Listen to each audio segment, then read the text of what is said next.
আসসালামু আলাইকুম ওরহমতুল্লাহি ওয়াবারাকাতুহ। আলহামদুলিল্লাহি ওয়াহদাহ ওয়াসসালাতু ওয়াসসালামু আলা মান লা নাবিয়্যা বা'দাহ। আলোচ্য বিষয় ফজরের সালাতের ফজিলত। ফজরের সালাত আদায়ের জন্য এমন গুরুত্বপূর্ণ 10টি হাদিস, যে হাদিসগুলো জানার পর কোনো ইমানদার ব্যক্তির ফজর সালাতে গাফেলতি ও অলসতা আসবে না ইনশাআল্লাহ। 1 নাম্বার, ফজরের সালাত মুমিন ও মুনাফিকের মধ্যে পার্থক্যকারী, কেননা রাসূলুল্লাহ সাল্লাল্লাহু আলাইহি ওয়াসাল্লাম বলেছেন, মুনাফিকের জন্য ফজর সালাত আদায় কষ্টকর।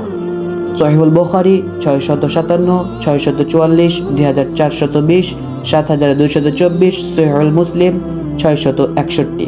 2 নাম্বার, রাসূলুল্লাহ সাল্লাল্লাহু আলাইহি ওয়াসাল্লাম বলেন, যে ব্যক্তি ফজরের সালাত আদায় করে সে ব্যক্তি ওই দিন আল্লাহর জিম্মায় চলে যায়, অর্থাৎ স্বয়ং আল্লাহ তাআলা ওই ব্যক্তির দায়িত্ব নেন। তিরমিজি 2184। 3 নাম্বার, রাসূলুল্লাহ সাল্লাল্লাহু আলাইহি ওয়াসাল্লাম বলেছেন, যে ব্যক্তি ফজরের সালাত আদায় করবে আল্লাহর ফেরেশতাগণ আল্লাহর কাছে ওই ব্যক্তিকে ভালো মানুষ হিসেবে সাক্ষী দিবে। সহিহুল বুখারী 555। 4 নাম্বার, রাসূলুল্লাহ সাল্লাল্লাহু আলাইহি ওয়াসাল্লাম বলেছেন, যে ব্যক্তি ফজর সালাত জামাতের সাথে আদায় করে আল্লাহ তাআলা তার আমলে দাঁড়িয়ে সারারাত নফল সালাত আদায়ের সওয়াব দিয়ে দেন।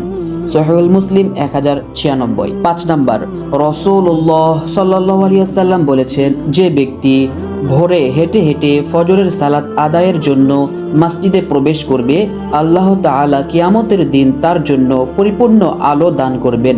আবু দাউদ 494।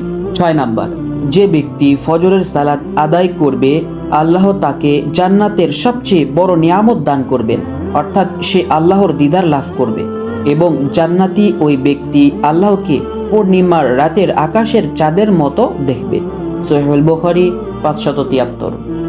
7 নাম্বার, যে নিয়মিত ফজরের সালাত আদায় করবে সে কখনোই জাহান্নামে প্রবেশ করবে না।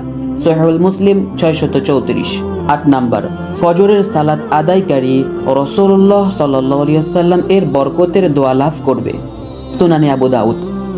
9 নাম্বার, ফজরের 2 রাকাত সুন্নাত সালাত দুনিয়া ও তার মাঝে যা কিছু আছে তার চেয়ে উত্তম। তিরমিজি 416।